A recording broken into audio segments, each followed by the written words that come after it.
Boa noite, irmãos e irmãs. A graça e a paz seja com todos. Deus seja louvado, pois com sua graça e por sua graça estamos reunidos em Cristo. Amém? Queridos, quero pedir que os irmãos abram suas Bíblias em Neemias, capítulo 3. Neemias, capítulo 3, nós iremos dar sequência nesta série de mensagens que temos pregados nesse livro tão importante.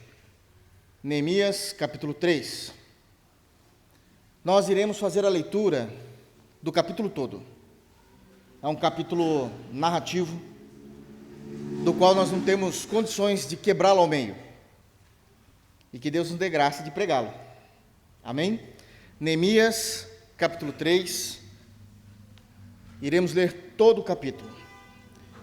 E eu quero que os irmãos, por gentileza, ao ler o texto, prestem bastante atenção na narrativa de Neemias, prestem atenção nos ofícios que irão aparecer, nas pessoas envolvidas, porque isso tem muito a ver, evidente, está no texto, daquilo que iremos pregar hoje. Amém? Todos abriram? Vamos até o final, até o verso 32. Diz o texto: Então se dispôs Eliasibe, o sumo sacerdote, com os sacerdotes, seus irmãos, e reedificaram a porta das ovelhas, consagraram-na, assentaram-lhe as portas e continuaram a construção até a torre do Sem e a torre de Hananel. Junto a ele edificaram os homens de Jericó. Também ao seu lado edificou Zacur, filho de Inri. Os filhos de Hassenaá edificaram a porta do peixe. Colocaram-lhe as vigas e lhe assentaram as portas com seus ferrolhos e trancas.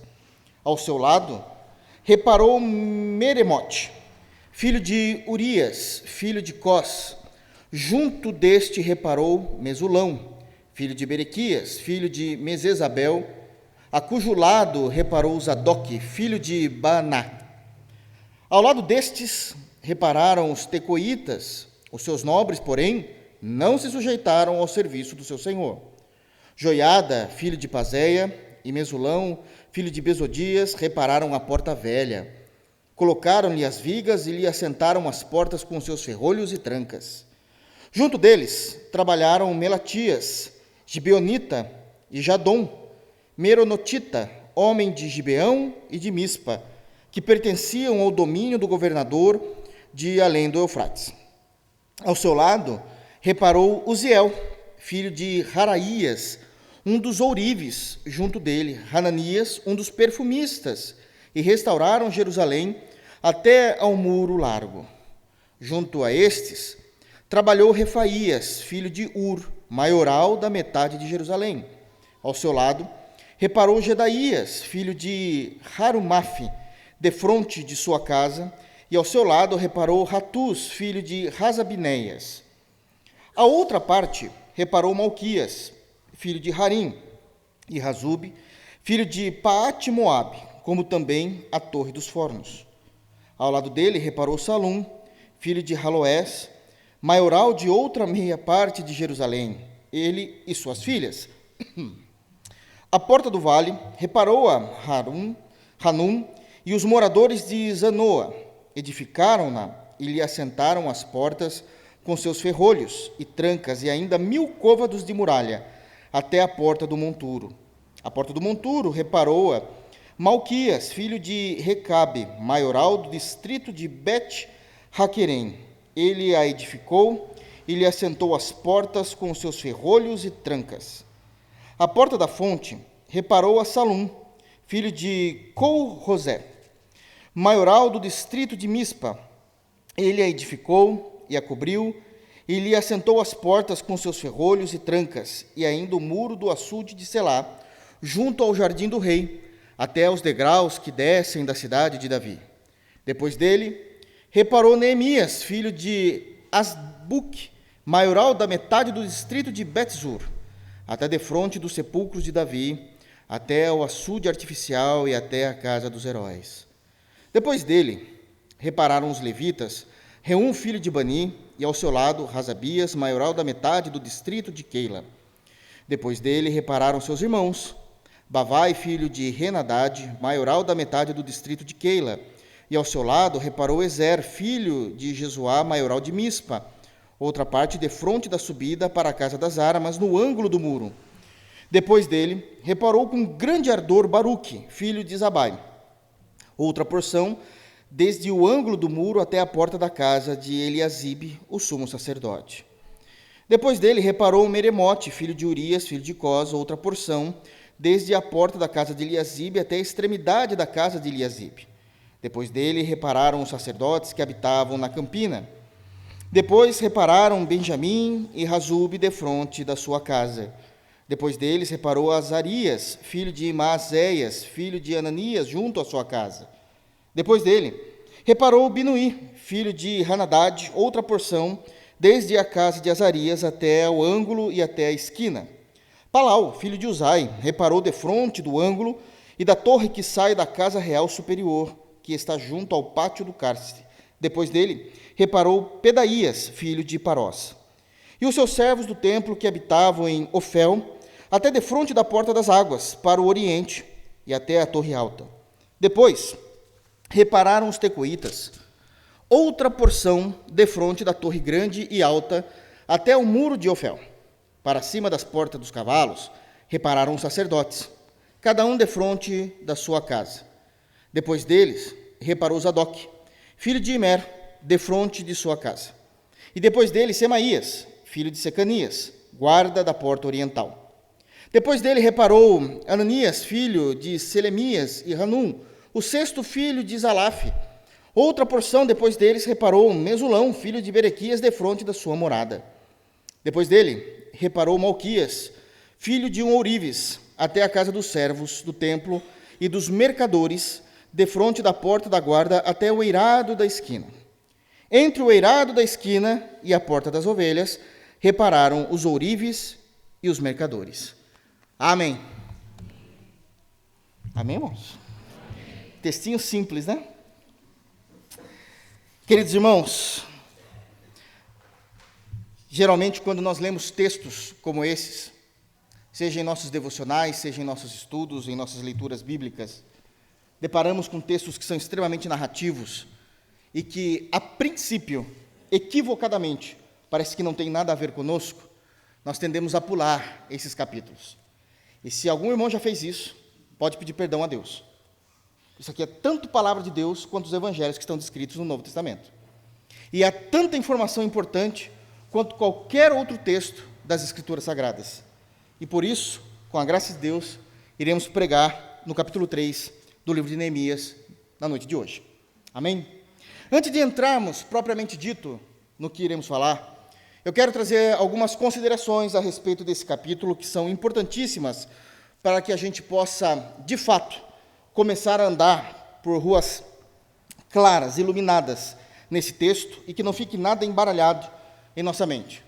A primeira argumentação que eu quero trazer aqui, à guisa de introdução, é que, claramente nesse capítulo 3, Neemias ele começa a mostrar toda a prática daquilo que ele estava até então planejando.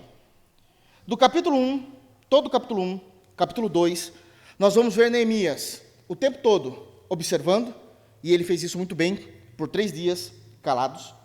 Depois ele levantou dados, dando toda uma volta na cidade, no muro, e se os irmãos perceberam, o trabalho começa na porta das ovelhas e termina na porta das ovelhas.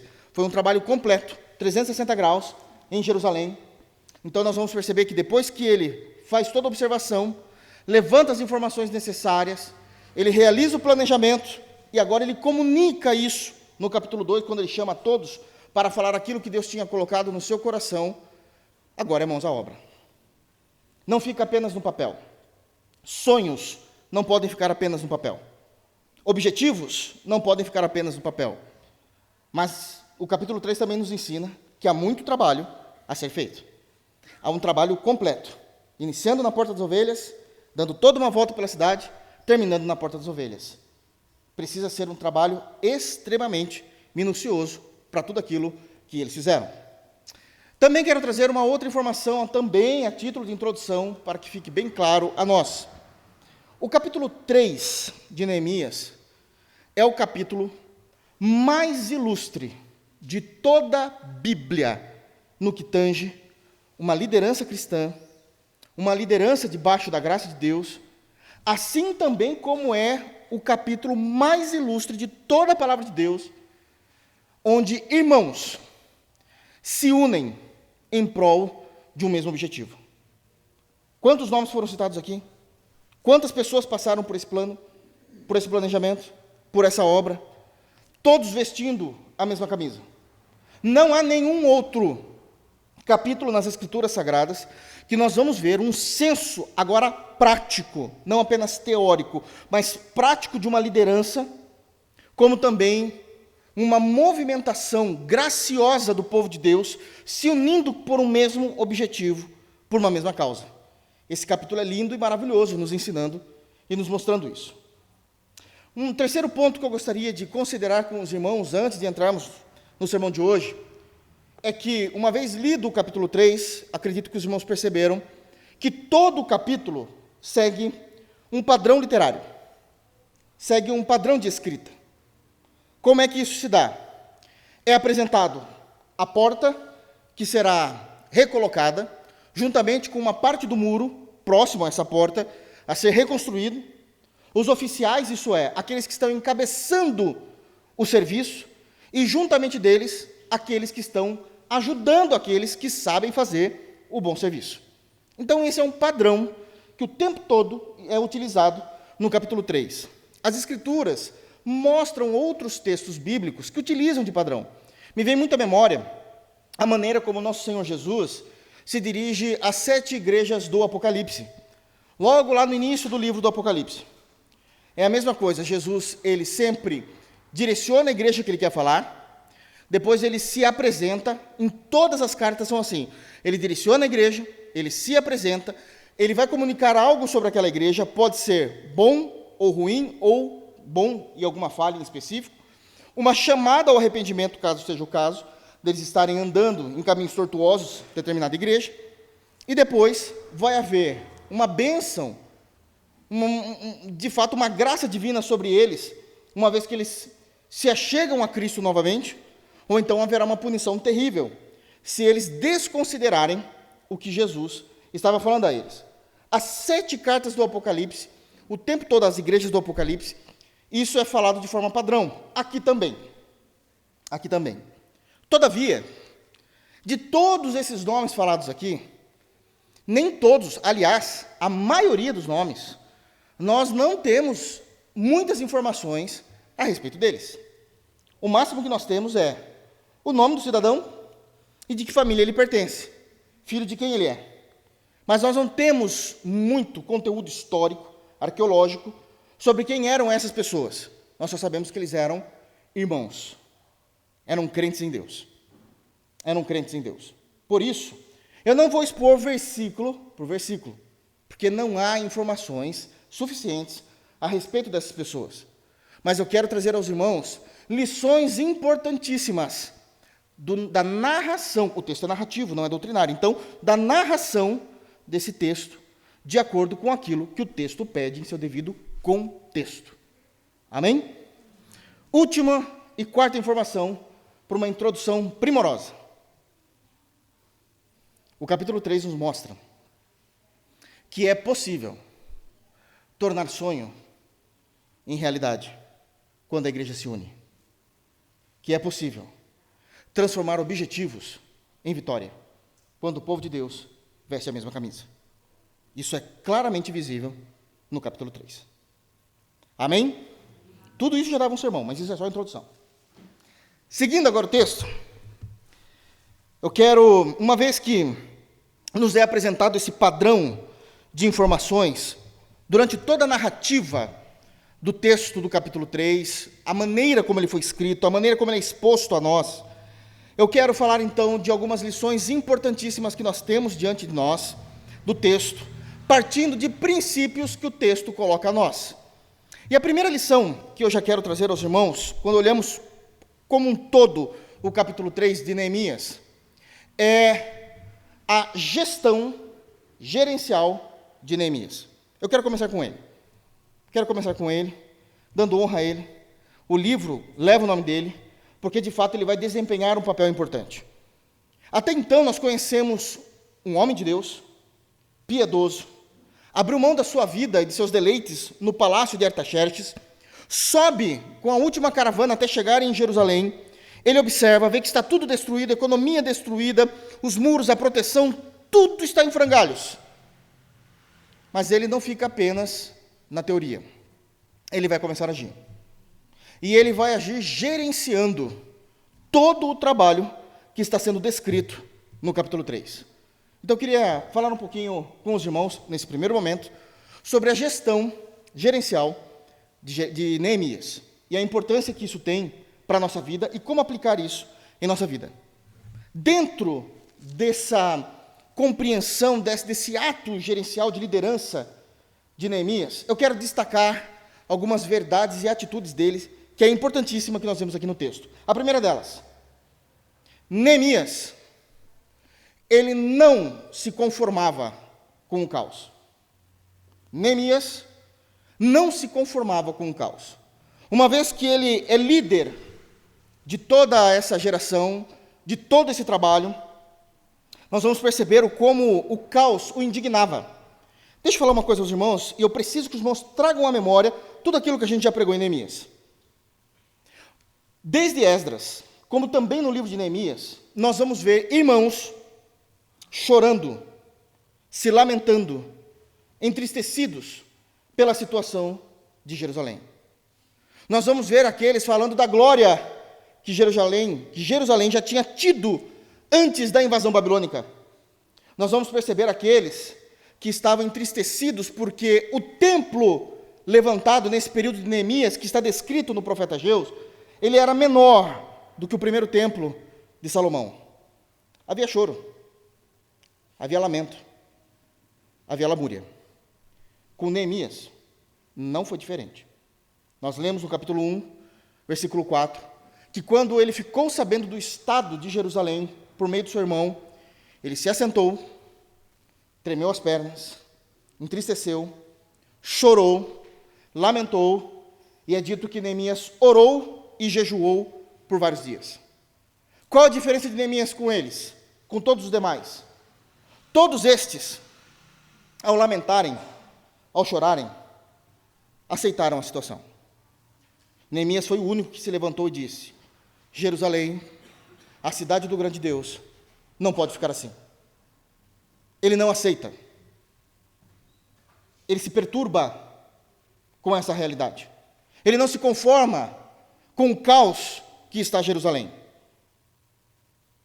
Ele não consegue perceber uma vida em Jerusalém da forma como está. Ele não consegue. E ele começa a agir. E à medida que ele age debaixo da graça de Deus, demonstrando a liderança que Deus lhe deu, as coisas começam a acontecer. O capítulo 3 é a prática de tudo aquilo que foi falado no capítulo 1 e no capítulo 2. Parece que é rápido o capítulo 1 e 2, mas quanto tempo nós estamos pregando até chegar aqui? Quantas coisas Neemias passou? Tudo que ele enfrentou, a maneira como ele estudou. Mas agora, isso sai, extrapola de apenas teorias do seu coração e da sua mente e começa a colocar na prática.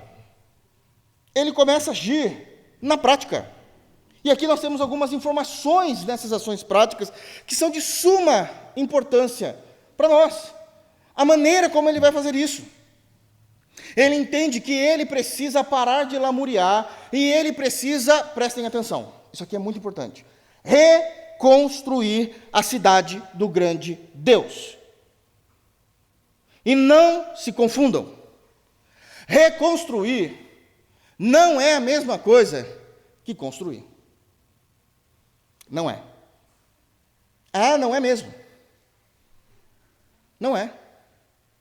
Nós vivemos num tempo e numa geração que sutilmente somos ensinados que todas as coisas que possuímos, que somos e que vivemos são descartáveis. Nós vivemos esse tempo. Todos os aparelhos eletrônicos são descartados. A tecnologia é descartável. É a maneira como a gente vive. Queimou uma peça no PC, não vai arrumar. Troca. Leva na assistência, o que ele vai fazer? Tira a velha, joga fora, coloca a nova. Nós somos levados a entender, e até na prática é meio que verdade, que tudo aquilo que é recondicionado não presta. Até porque nem aqueles que recondicionam as coisas, exceto e salvo algumas pessoas, não garante muito serviço. Eles falam, vou recondicionar, mas não dou garantia. O que você já pensa nisso?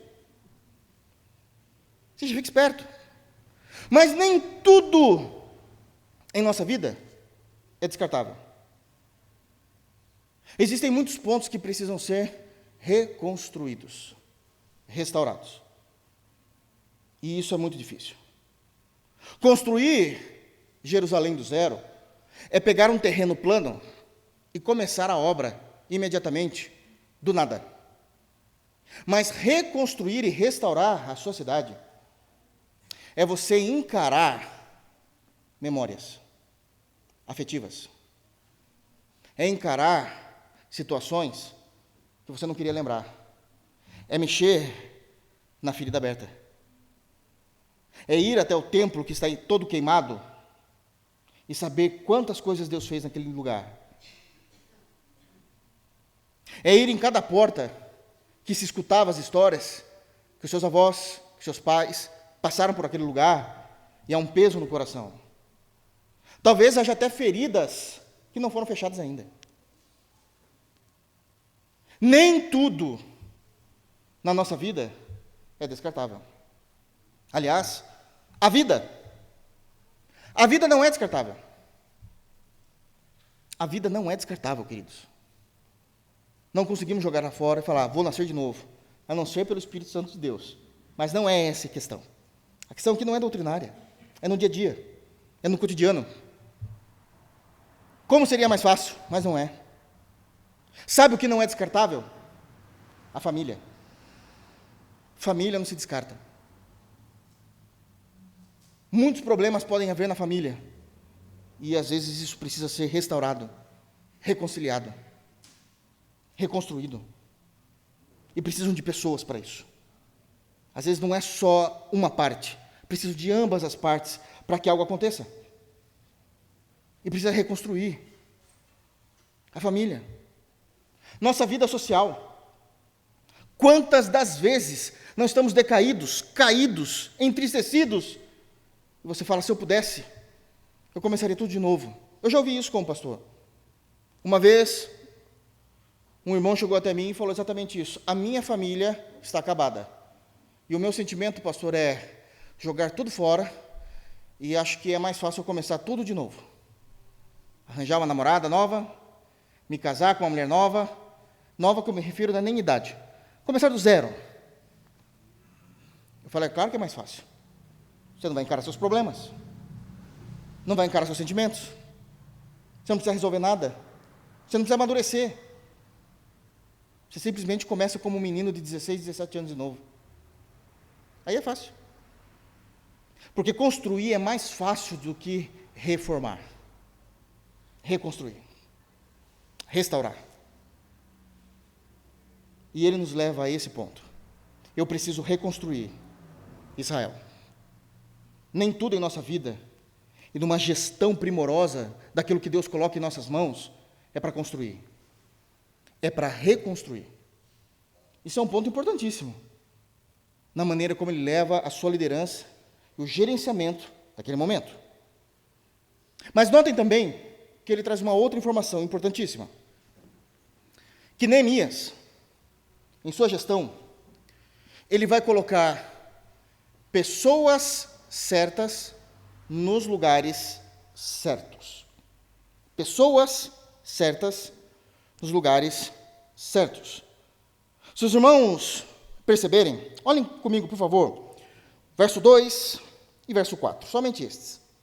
Início do versículo 2, olha a expressão, junto a ele, ele está se referindo a quem? Ao sumo sacerdote Eliasibe do versículo 1. Ele é o líder, mas junto a ele, colocando pessoas certas nos lugares certos. Versículo de número 4. Ao seu lado, reparou Meremote. São expressões da qual Neemias ele está colocando pessoas certas nos lugares certos. Pessoas corretas para realizarem o trabalho correto. Isso aqui é gestão. Isso aqui é gerenciamento. Eu sei que, imediatamente, isso nos remete à nossa vida profissional. Deixa eu falar uma coisa, irmãos. O texto não foi escrito para corporações. Foi escrito para o povo de Deus. Isso pode ser usado em corporações? Evidente. Mas, primeiramente, é uma gestão da nossa vida para com Deus. Uma gestão da nossa vida no reino de Deus. Isso aqui é reino de Deus. E, em terceiro lugar, agora sim para as corporações. Podemos ter visões para esses lugares. Mas existe uma escala. Primeiro para nós, como servos. Depois como reino. E depois lá fora. Pessoas certas, nos lugares certos. E ele faz isso. Eu já disse certa vez que o líder, e outra coisa, esse é outro ponto. Tem gente que vai falar, pastor, mas e se no caso do líder, não tem no caso? A Bíblia não fala de gente meia boca. A Bíblia fala do ideal, daquilo que é o correto diante de Deus. Neemias é um ideal de liderança diante de Deus. Tudo aquilo que sai fora do ideal de liderança de Neemias, a Bíblia não está se referindo a essas pessoas. Então, essas pessoas precisam entender o que é liderança. Ok? Fica mais fácil também. Já para a gente se alinhar e ficar bem claro aqui. Mas, eu já falei certa vez, e falo de novo, que o líder, toda a liderança, ele tem uma visão mais clara, profunda do que está acontecendo. Unicamente por saber mais das informações. Ter um quadro maior diante dele, saber o que é pedido para ele. Então, ele sabe e tem uma visão mais profunda das coisas. É para ser assim, teoricamente. Porque ele goza de privilégios, de informações, que ainda vão chegar para as outras pessoas. Ele sabe o que ele precisa fazer, ele é especialista naquilo que ele irá fazer. E por causa disso, ele deve montar essas equipes. E ele precisa saber como fazer isso. Colocando pessoas certas nos lugares certos. Mas não apenas isso. Pessoas certas com pares certos. O que ele vai fazer aqui é equipes. O tempo todo. Uma equipe para cada porta. Uma equipe para uma parte do muro ser reconstruída. Quem está fazendo toda essa organização que nós lemos no capítulo 3 é Neemias. Ele está gerenciando. Ele tem que conhecer cada pessoa. Um líder, seja de uma igreja, de um grupo da igreja, um líder dentro de uma empresa, um líder da família tem que conhecer pessoas. Não se lidera sem conhecer pessoas. Ele chama elas. Ele indica, ele coloca, ele forma equipes. Neemias sabe que ele não pode colocar os melhores numa equipe só, tem mais coisas para se fazer. Ele não pode pegar os melhores. Não é um campeonato. Não é uma seleção de futebol que eu escalo os melhores. Eu preciso distribuir, colocá-los como cabeça, cada um em sua equipe, e depois colocar os seus assistentes junto a ele, perto dele. Ele estabelece isso no texto. Ele estabelece. Quais são as obras que eles irão realizar? A reconstrução do muro e o assentamento das novas portas. Então, venhamos e convenhamos, irmãos. Babilônia já veio há um século atrás, destruiu todas as coisas, tudo está em frangalhos, ele precisa saber quais partes dos muros precisam ser reconstruídas do alicerce. E quais partes do muro precisa só de um reparo. E ele precisa saber quem é bom para reconstruir do zero, colocando desde o alicerce, colocando uma equipe que o ajude. E ele precisa saber quem é bom para lidar com reparos. Olha, para os reparos, aquele lá, ele vai embora, é rápido, ele é ágil. E coloca fulano de tal junto com ele. São expressões, essas expressões, junto a ele, ao seu lado, vai do verso 2 até o verso 15. Depois ele vai mudar um pouquinho a narrativa. No verso 16 ele já muda. Depois dele, ou seja, depois de tudo que foi colocado, vem uma outra equipe. Ele já sabe os parâmetros. Ele já sabe onde uma equipe termina, aonde começa a outra. Ele sabe até onde ele pode ir com esse tipo de equipe que vai até a cidade de Davi, inclusive vai até a piscina de Davi ali, versículo 15, o açude. E ele sabe qual outra equipe tem que fazer um outro tipo de trabalho. Irmãos, liderar não é fácil. Acreditem. Eu falo isso porque muitos sonham em ser líderes por dois motivos: o reconhecimento e o dinheiro. Reconhecimento e dinheiro. A maioria das pessoas, da população média, pensa assim, irmãos. A maioria. Mas esquece que pesada é a cabeça de quem sustenta a coroa. Agora é telhado de vidro. E ele está o tempo todo gerenciando essas questões que são importantíssimas. Um terceiro destaque que eu quero dar, na compreensão, nessa gestão, no gerenciamento de Neemias, é que ele está também lidando com a harmonia das equipes. Não é só lidar ou colocar nas equipes pessoas competentes, capazes, habilidosas. Não é só isso. Tem que ter harmonia. Pode ser os melhores em suas áreas. Se não tiver harmonia, o que você acha que vai acontecer? Vamos pensar no nosso quintal? Pensem hoje, coloquem na mente de vocês, aqueles que vocês julgam ser, pelo menos no Brasil, o maior e melhor teólogo reformado. Coloca para trabalhar junto com o maior e melhor teólogo arminiano. O que vai sair? Não tem harmonia, não. Eles vão tomar café bem da manhã. Depois, só paulada. Não consegue. Estilo de pregação, compreensão entre Antigo e Novo Testamento já são diferentes. A maneira como eles veem Apocalipse é diferente. Teologia de salvação é diferente.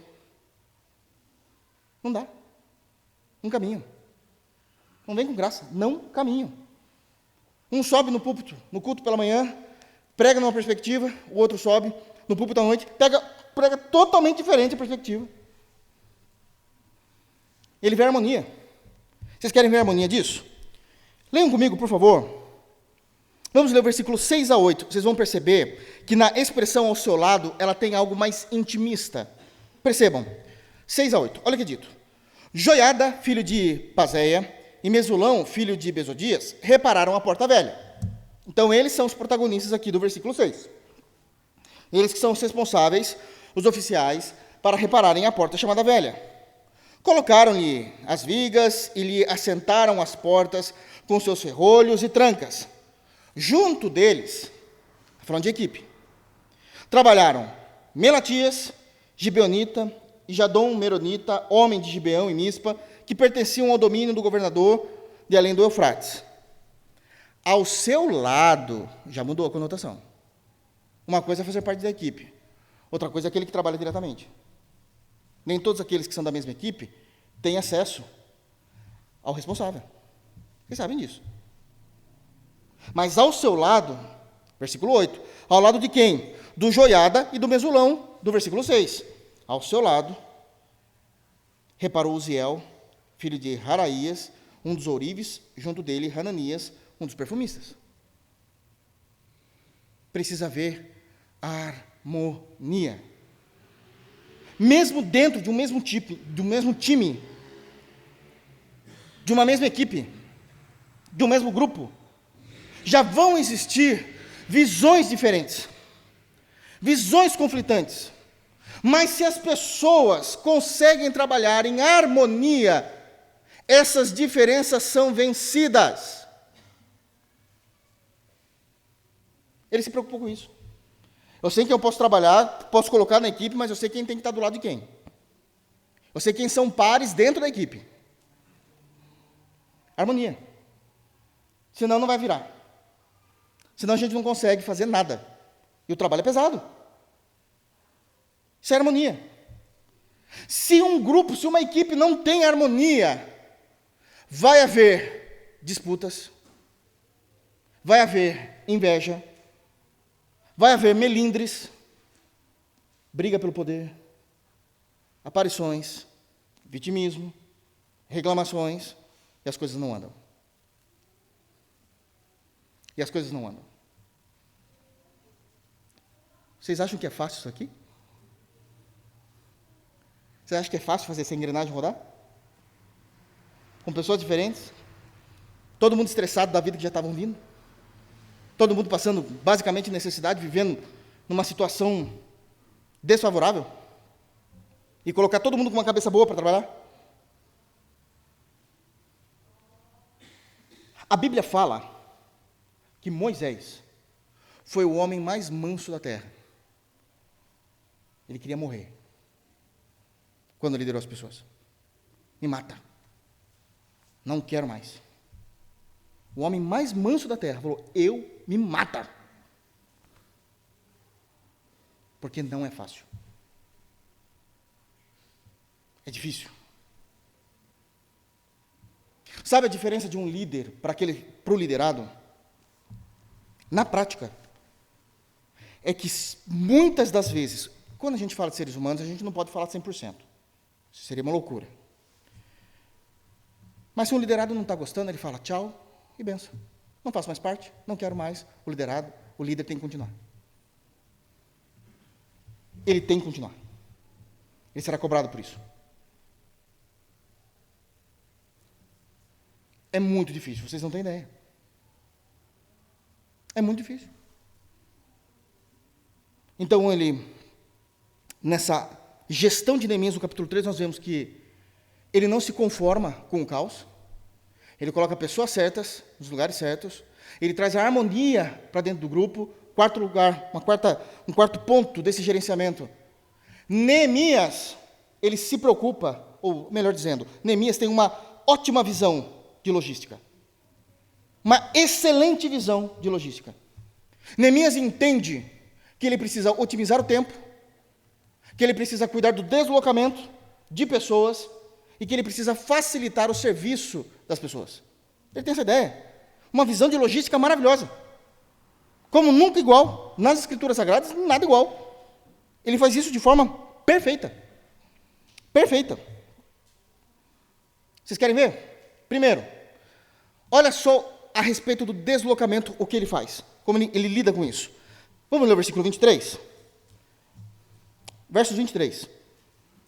Depois, repararam Benjamim e Azube defronte da sua casa. Depois deles, reparou Azarias, filho de Maazéias, filho de Ananias, junto à sua casa. Quer ver um outro texto? Versículo 28. Para cima da porta dos cavalos, repararam os sacerdotes, cada um defronte da sua casa. Versículo 30. Depois dele, reparou Hananias, filho de Selemias, e Hanum, o sexto filho de Zalaf, outra porção. Depois dele, reparou Mesulão, filho de Berequias, defronte da sua morada. Ele precisou saber onde cada um morava.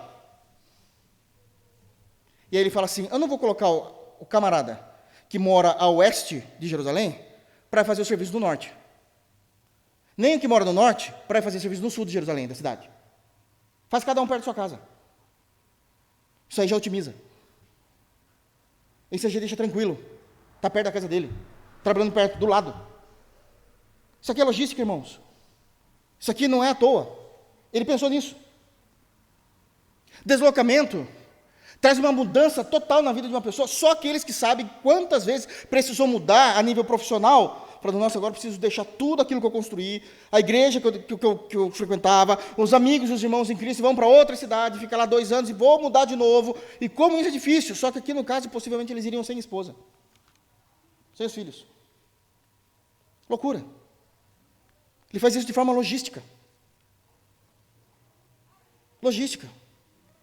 Levar pessoas para outro lugar, numa cidade que não tem muros, numa cidade que não tem portão, é fazer com que essas pessoas fiquem preocupadas com a família. Pessoas preocupadas não rendem, não são profissionais de alta performance. Trabalhei com isso, meu irmão. Profissionais de alta performance têm toda uma estrutura para que ele possa ter alta performance. Para que possa ter indicadores. Como isso funciona? Na igreja também. Precisa ser pensado.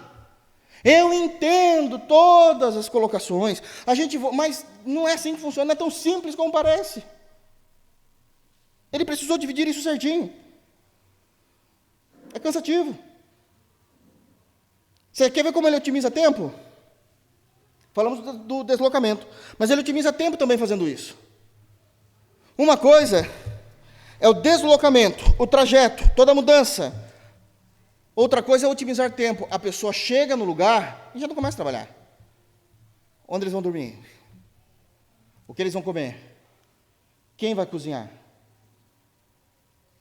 Aonde eles buscam alimento para isso? Eu preciso estabelecer minha vida. Já acabou a otimização de tempo. Já acabou. Então ele busca facilitar a vida de todos os seus liderados. Cada um trabalha perto da sua própria casa. Por quê? Primeiro, você não desloca. Segundo, você consegue dormir até mais tarde. Isso é bom para o descanso. Não precisa levantar muito cedo. Pegar o metrô de São Paulo. Depois pega baldeação. Faz baldeação. Depois pega outro ônibus. Pega trem. Se for para a Grande ABC. Não. Dá para ir a pé. Se tiver uma bicicleta, rapidinho para chegar.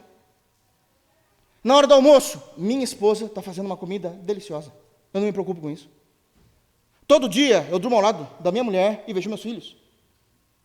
Se acontecer uma invasão nesse período em que Jerusalém não tem muro, nem proteção, eu defendo minha família. Tudo isso passa-se na cabeça de Neemias, irmãos. Porque ele está centrando e fazendo a logística, assim como também há lugares que são mais afastados. E aí ele vai usar outras pessoas para isso. Não aqueles residentes da capital. Versículo 5. Nós estamos falando de bem mais ao sul de Jerusalém. Ele diz, ao lado desses, repararam os tecoitas, já pessoas da cidade, que são mais próximas para se deslocarem do que o pessoal de Jerusalém. Então fala para o pessoal da Grande Israel. Da Grande Israel. O Grande ABC. Deu para entender? De Tecoa. E eles vão lá. Eles conseguem. Versículo 7, no meio do versículo, está dizendo que ele levantou homens de Gibeão e homens de Mispa, que eram mais próximos para fazer do que deslocar uma pessoa de Jerusalém. Otimiza o tempo, está preocupado com o deslocamento, facilita a vida da pessoa. Isso é liderança. Liderança bíblica. A gente não faz para provar, para apertar. A gente faz para a pessoa crescer, para se desenvolver, para que o reino de Deus aconteça. Para que o reino de Deus aconteça. Claramente nós vemos isso na gestão de Neemias. Mas também temos que ser sinceros. O texto não fala só de Neemias. Falou de um monte de gente aqui. E eu quero ir para a segunda lição. Para a segunda lição. Tão importante quanto a primeira. A segunda lição, o texto nos deixa claro que todos, de novo, todos fazem parte do reino de Deus. Todos fazem parte do reino de Deus. Nessa primeira lida que nós demos no capítulo 3, por completo, a gente viu todo mundo que foi integrado a esse plano. Todos os nomes, as famílias, todo mundo trabalhando numa parte da reconstrução do muro, da reconstrução das portas. E também quero destacar algumas compreensões do que significa que todos fazem parte do reino de Deus. O primeiro destaque que eu dou é que todos são responsáveis pelo reino de Deus. Irmãos, todos são responsáveis pelo reino de Deus. Observe a narrativa do texto novamente, e os irmãos vão perceber de quantos ofícios diferentes foram chamadas pessoas para trabalharem. De quantos lugares, de quantas regiões. Tinha o pessoal da capital, Jerusalém, tinha o pessoal do sul, de Tecoa, tinha o pessoal de Mispa. Quem eram, o que essas pessoas faziam? No versículo 1, a gente já tem o sumo sacerdote, seguido de sacerdotes. Temos levitas, o texto fala de porteiros, o texto fala de mercadantes, o texto fala de ourives, até de perfumistas. Todo mundo está envolvido no reino de Deus. Todo mundo tem responsabilidade com o reino de Deus. Isso é óbvio no texto. Todos precisam entender que fazem parte de um corpo. Todos precisam entender que precisam trabalhar para o reino de Deus. Todos precisam entender que o reino de Deus tem lugar para todos e necessidade para todos. Isso é importantíssimo. O reino de Deus é um ambiente onde todos precisam estar se movimentando com a engrenagem chamada igreja. O tempo todo. O tempo todo.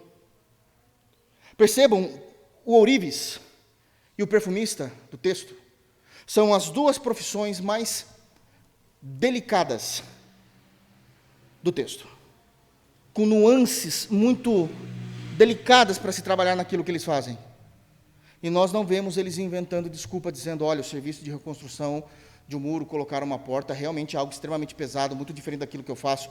Eu trabalho com minuciosidades. Não, eu estou lá. Eles não foram colocados como líderes, não ia sair nunca o muro mesmo. Neemias já tinha colocado uma pessoa, mas você pode ajudar. Sempre nós podemos ajudar. Sempre nós podemos fazer. Todos estavam envolvidos, porque todos são responsáveis pelo reino de Deus. Amém, queridos? Um segundo destaque que eu dou, onde todos fazem parte do reino de Deus, é que mesmo que isso esteja notoriamente claro no capítulo 3, nem todos querem entender isso. Não importa. Não, mas está na Bíblia. Você não é crente? Eu sou. Então, todo mundo é responsável por uma parte do reino de Deus. Não importa. Não vou fazer. Olha o versículo 5. Ao lado destes, repararam os tecoitas. Os seus nobres, porém, não se sujeitaram ao serviço do seu Senhor. Quem é o Senhor aqui? Passa por duas lideranças, a imediata e a maior. A imediata era aqueles que eram responsáveis pela porta do versículo 2. É a liderança imediata. E depois, como se houvesse a diretoria, que é o próprio Neemias, levantado pelo próprio Deus. Não vou me submeter. Não vou fazer. Difícil, né? É difícil porque está na Bíblia. Tem homem de Deus falando. Está vendo o que está precisando. E fala, não vou fazer. E eu preciso ser honesto com o texto. O texto fala dos nobres. Vejam bem. O texto não é doutrinário. O texto é narrativo. O texto não está levantando uma doutrina. O texto só está mostrando uma realidade. São coisas diferentes. Mas o texto está falando que geralmente pessoas de um alto poder aquisitivo, que jamais fariam um tipo de serviço no seu dia a dia por causa da sua classe social, não se submete nem mesmo ao reino de Deus. Os nobres falaram, o quê? Eu vou pegar na pá de pedreiro? Na colher? Carregar carrinho de pedra? Nem mesmo sabe quem eu sou? Tem mais coisa para cuidar. Tenho minha empresa. Tenho meus investimentos. Tenho minhas reuniões. Porque a identidade dele é a sua classe social, não é Cristo. A sua identidade é a sua classe social, não é Cristo. Geralmente, aqueles que de fato são considerados nobres, nem se misturam com todos da igreja. Não tem o que falar. Não conseguem entender o reino. Não, mas ninguém vai querer ficar perguntando em quanto você investe, o quanto você tem de patrimônio. Não, a gente não quer saber isso, não. A gente é a igreja. Não. Não é assim. E isso é difícil. Porque a ausência de pessoas assim desestabiliza. Poderia ser mais fácil. Mas, como eu disse, o texto não é doutrinário. Ele só está mostrando uma realidade. Uma vez que o texto não é doutrinário, isso também nos induz a ter uma outra compreensão. Que nem sempre Os que não fazem nada são nobres. Existem irmãos de classe média, de classe baixa, que também simplesmente não fazem nada. Não quero fazer. E não vou fazer. E a gente aprendeu aquilo na vida, né? Quem quer, faz. Quem não quer, arruma desculpa. E esse também não. E isso é um problemão para a igreja de Jesus. Irmãos. Eles vão dizer, claro que não estou fazendo nada. Esse é o problema. Porque quando alguém não faz, a obra, o serviço, a liderança, o objetivo, o plano, a execução, fica mais pesada. Irmãos, o que é mais fácil? Vocês carregarem nas costas um piano sozinho ou com uma equipe de 5, 6 pessoas? Quando nós não vamos, a pessoa carrega sozinho. Carrega sozinho. O tempo todo. Mas não é só uma questão de ficar mais pesado. É uma questão de ser desgastante. Uma coisa é levar o piano sozinho uma vez. Já machucou as costas, doeu a coluna, precisou tomar remédio para dormir em paz. Mas entra ano, sai ano, entra ano, sai ano, não se dispõe a nada. Você é culpado por desgastar espiritualmente e emocionalmente outros irmãos. Você dará conta a Deus disso. Isso é sério. A igreja é um corpo, um organismo vivo.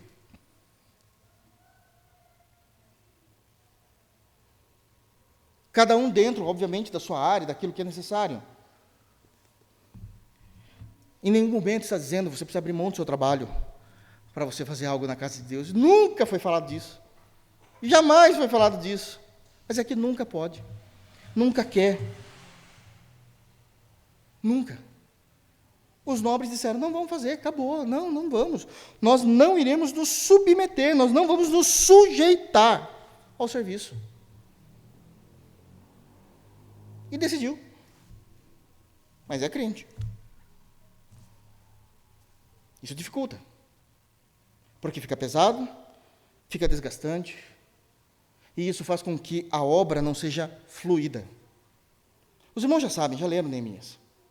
Toda essa obra enorme, de 360 graus, foi concluída em 52 dias. Como é que isso é possível? Quem constrói uma casa média, grande, em 52 dias? Quanto mais fazer isso numa cidade, é porque todo mundo entendeu o que precisava fazer.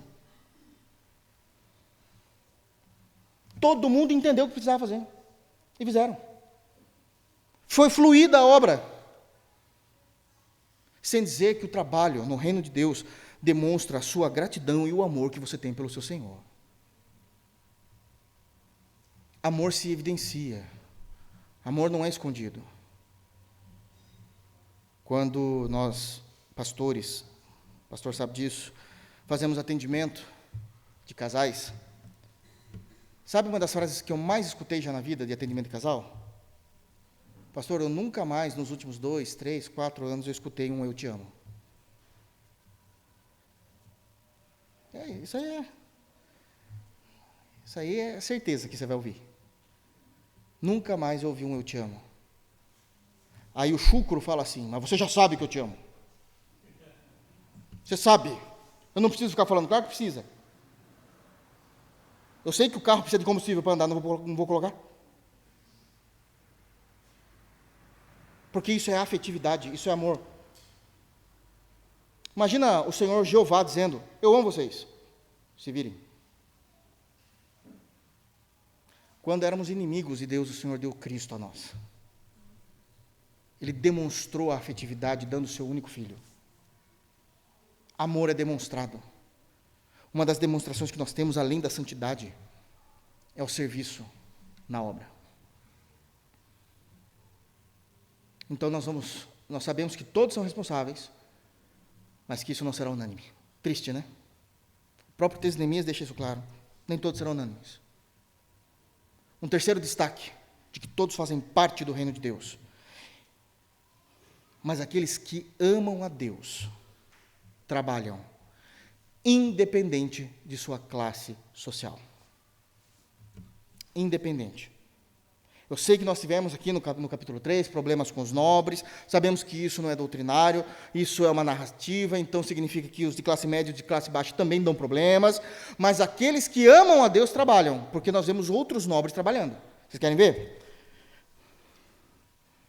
Olha o versículo de número 9. Aqueles que amam trabalham, olha lá. Junto a estes, versículo 9, trabalhou Refaías, filho de Hur, maioral da metade de Jerusalém. É bom ou não? Tem dinheiro ou não? Mas foi lá, levanta a pedra.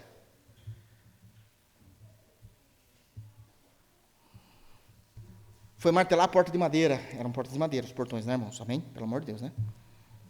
Aqueles grandes portões. Foi lá fazer.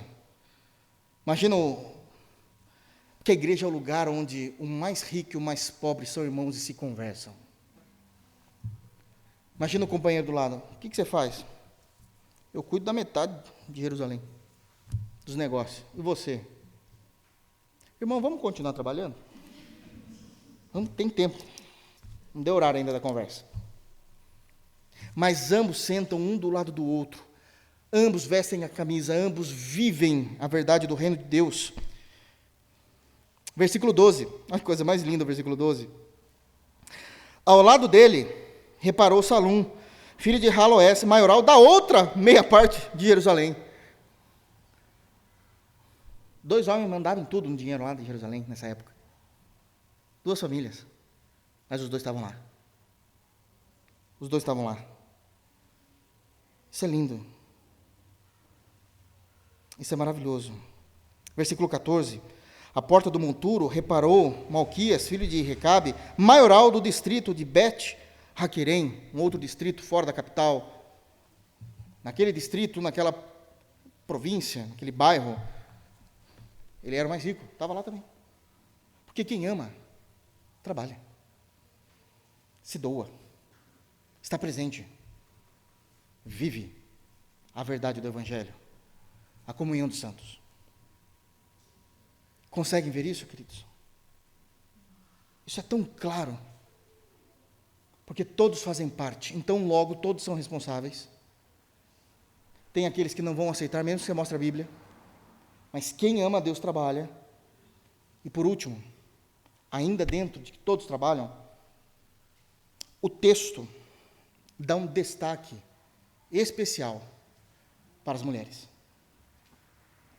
Versículo de número 12. Ao lado dele, reparou Salum, filho de Haloés, maioral da outra metade, da outra meia parte de Jerusalém, ele e suas filhas. Isso aqui é maravilhoso. Está falando que um dos cidadãos mais ricos de Jerusalém foi trabalhar, mandou seu filho, e as filhas ainda falaram, conta com a gente. Isso é maravilhoso porque o serviço era pesado, é serviço de homem, serviço de cabra macho.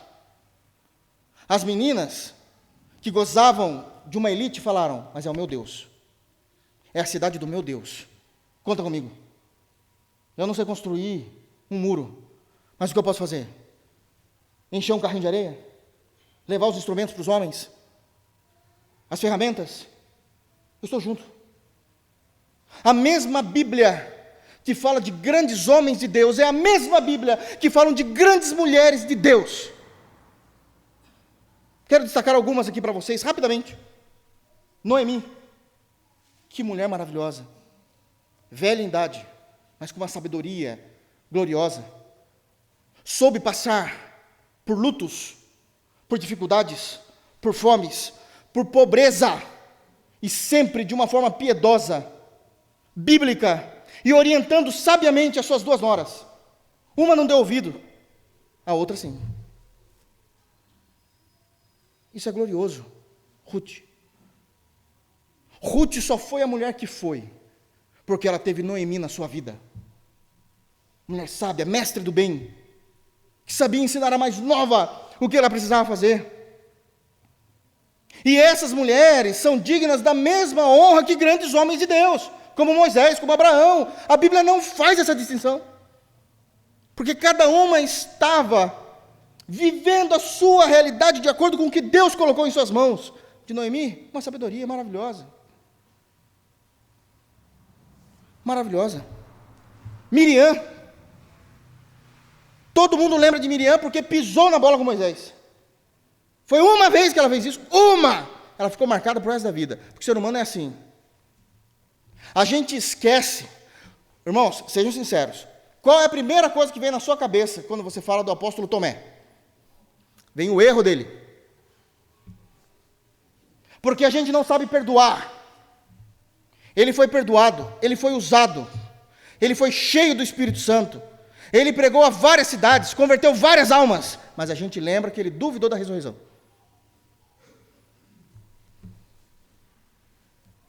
É o nosso foco, lembrá-lo do seu pecado, eternamente.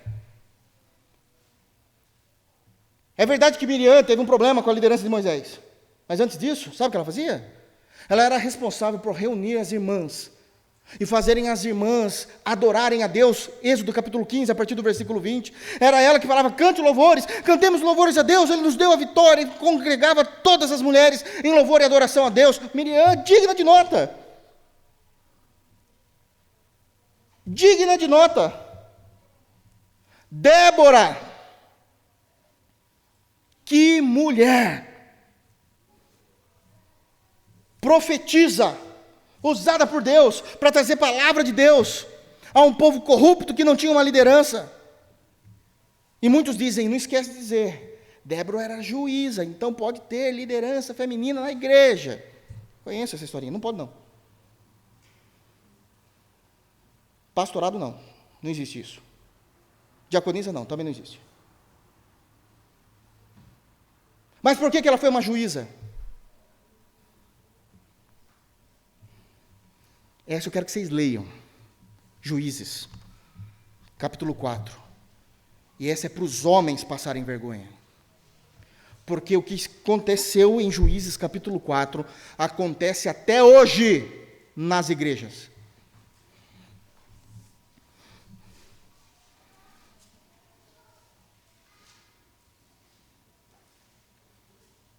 Olha que triste. Graças a Deus pela vida de Débora. Louvado seja Deus. Todos abriram? Juízes capítulo 4, eu preciso que vocês leiam comigo. Abriram? Juízes, é isso, capítulo 4. A partir do versículo 4. Posso ler? Juízes 4, 4. Débora, profetiza, mulher de Lapidote, julgava Israel naquele tempo, mostrando que ela era juíza, a líder espiritual do povo. Ela atendia debaixo da palmeira de Débora, entre Ramá e Betel, que era a sala pastoral dela, na região montanhosa de Efraim, e os filhos de Israel subiam a ela a juízo. Mandou ela chamar a Baraque, filho de Abinoão, de Quedes de Naphtali, e disse-lhe, porventura, o Senhor, Deus de Israel, não deu ordem dizendo, vai e leva a gente ao monte Tabor, e toma contigo 10.000 homens dos filhos de Naphtali e dos filhos de Zebulon. Sabe o que ela está falando aqui? Sabe por que ela foi juíza? Porque não tinha homem. Não tinha macho. Homem com macheza. Não é com machismo. Com características de liderança. Isso é uma vergonha. E a nossa geração está cada vez mais com homens emasculados. Delicadinhos demais. Que não sabem enfrentar. Que não sabem ser sérios. Porventura, Deus não falou para você fazer isso. Sabe a resposta do bebezão? Verso 7. E farei ir a ti para o ribeiro Quizon, a Sísera, comandante do exército de Jabim, com seus carros e suas tropas, e os darei nas tuas mãos. Deus já tinha prometido até a vitória. Olha o que ele fala. Então lhe disse Baraque, se fores comigo, irei, porém, se não fores comigo, não irei. É isso que a gente tem na Bíblia. Se não fosse Débora, Israel teria sido destruído por falta de homem. Ela não foi uma juíza por uma permissão doutrinária, porque não tinha homem.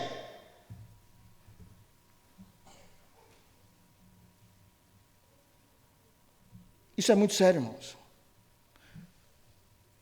Vou falar o meu ponto de vista. O que eu vou falar não é bíblico. É meu ponto de vista. E eu sei que já vou levantar. Só a Escritura. Eu creio do jeito que está na Bíblia. Eu creio que o diaconato é só para homens. Atos capítulo 6 diz isso. 1 de Timóteo capítulo 3 diz isso. E Tito capítulo 1 fala isso. Estou embasado biblicamente. Mas eu já fui pregar em igrejas que há diaconisas. Dão um show nos homens. Dão um show no serviço. Nunca fui tão bem recebido numa igreja por um diácono como fui por uma diaconisa.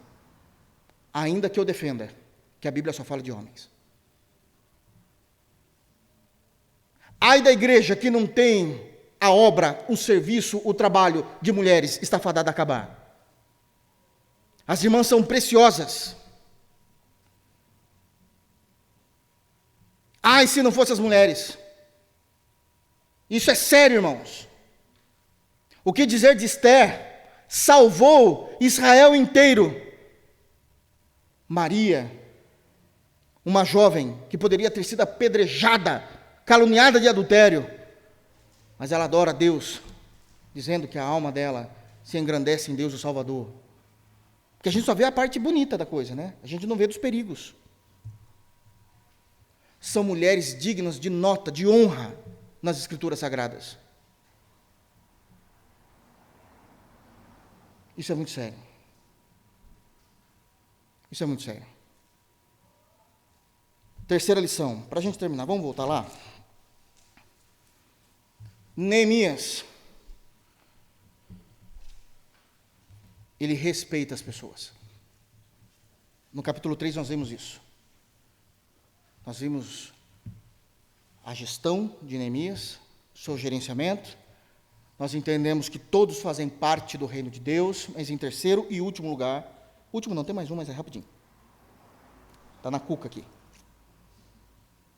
Em terceiro lugar, Neemias respeita as pessoas. Como?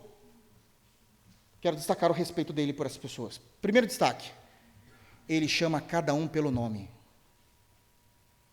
Em nenhum momento dessa narrativa falou assim, e fulano de tal foi lá para resolver o problema, ele e outros. Não, não, ele conhece cada um. Sabe onde cada um mora. Sabe o que cada um é capaz. Liderança é conhecer pessoas.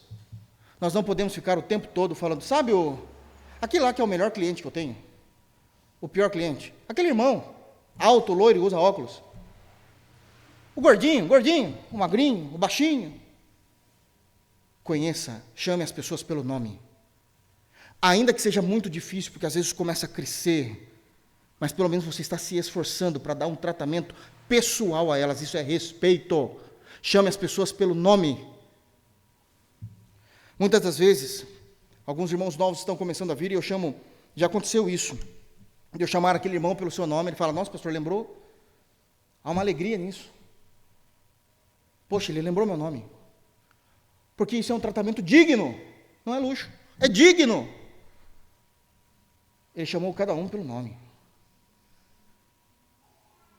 Ele respeita as pessoas quando ele faz essas pessoas irem além. E ele fez isso muito bem. Versículo 5, vamos dar uma olhada, olha o que ele fez. Versículo 5 está falando que tem um desgaste em Tecoa, né, com os tecoitas, porque os nobres não se sujeitaram ao serviço do seu senhor, diz o final do versículo 5.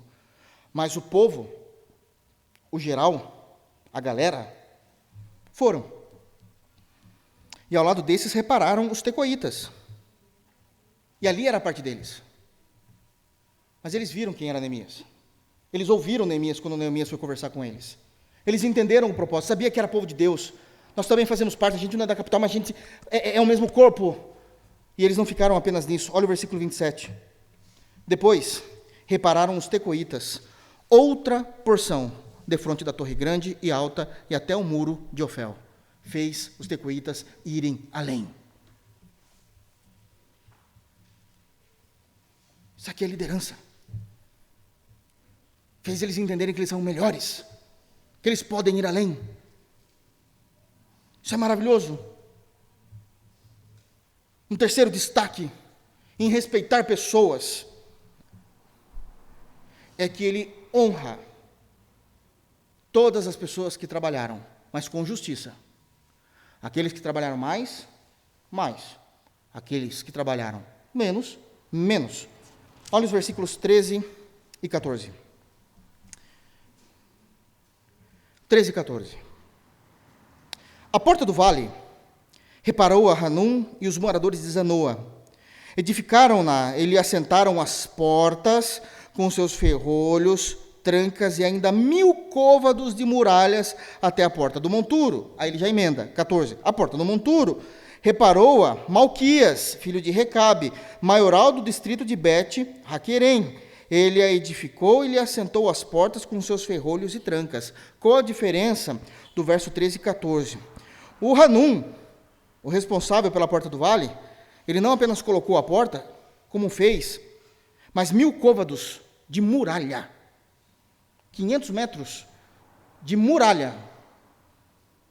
Mas o Malquias, do 14, ele só sentou a porta. Ele cita os dois, ele honra os dois, mas fala o que cada um fez. Não foi igual. O outro se destacou. Plausível. O Malquias era um cara que não ia saber fazer muita coisa nesse sentido, porque não era a área dele, era maioral, fazia outra coisa, mas ele destaca, ele deixa claro. Deixa claro. Não queira receber a mesma honra de quem trabalha mais do que você, meu irmão. Não queira receber a honra de quem faz mais, de quem dá mais a vida. Não se compare. A Bíblia é justa, cita os dois, mas um fez mais do que o outro. O outro protegeu mais. Um colocou a porta morrendo. O outro colocou a porta e fez mais 500 metros de muro. E não é de tijolo, não, de pedra. Isso aqui é maravilhoso. Quarta lição e última coisa. Última, para encerrar. Nunca esqueça de orar pelos líderes.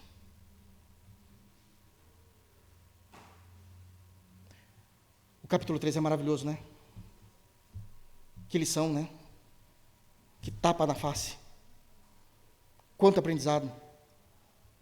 Quanta beleza. Quanto esforço. Como a engrenagem funcionou perfeitamente. Para a engrenagem funcionar perfeitamente, alguém teve que apertar os espinhos. Você acha que é fácil colocar um do lado do outro para trabalhar?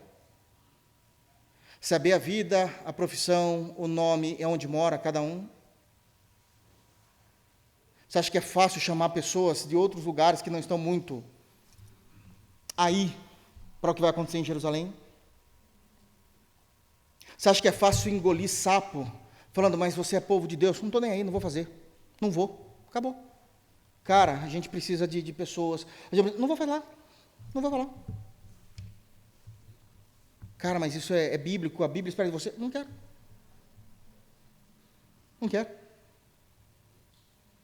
Você acha que é fácil colocar um nobre para trabalhar com alguém que talvez... Não podemos ser ignorantes, irmãos. Às vezes com pessoas que não têm nem o mesmo vocabulário para conversar.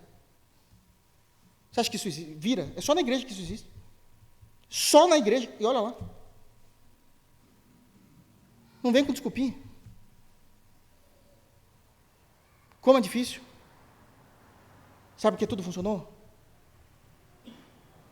Porque alguém levou nas costas tudo aquilo que era mal e não deixava as coisas passarem.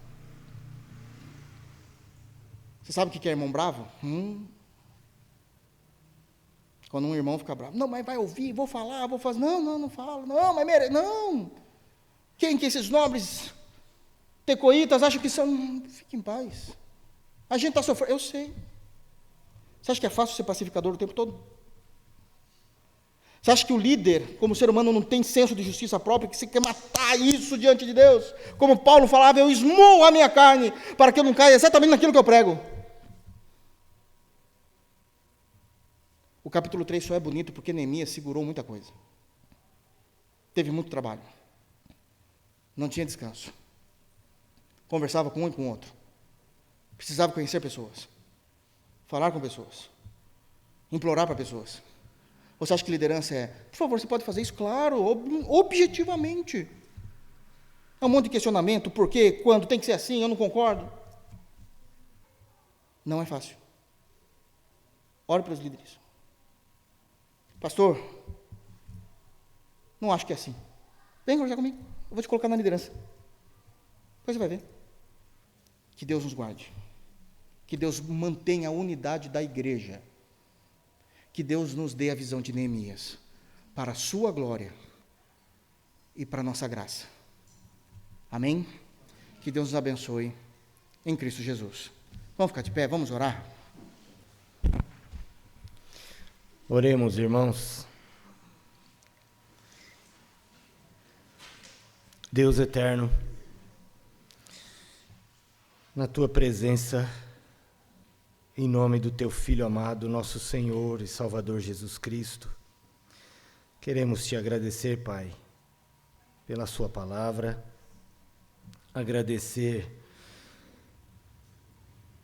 pela graça que nós recebemos do Senhor em fazer parte do corpo de Cristo, a igreja do Deus vivo. Pai, santifica a nossa igreja. Trabalha nos nossos corações endurecidos, nos dando prazer e deleite em servir a Cristo na nossa casa, no nosso trabalho e na nossa comunidade de fé. Pai, enche o nosso coração de alegria, porque a Tua palavra diz que nós devemos fazer de coração como para o Senhor, porque é a Cristo que nós servimos. Enche o coração da nossa igreja de amor uns pelos outros, porque se nós nos amarmos, nós estaremos amando a Cristo. Ajuda-nos.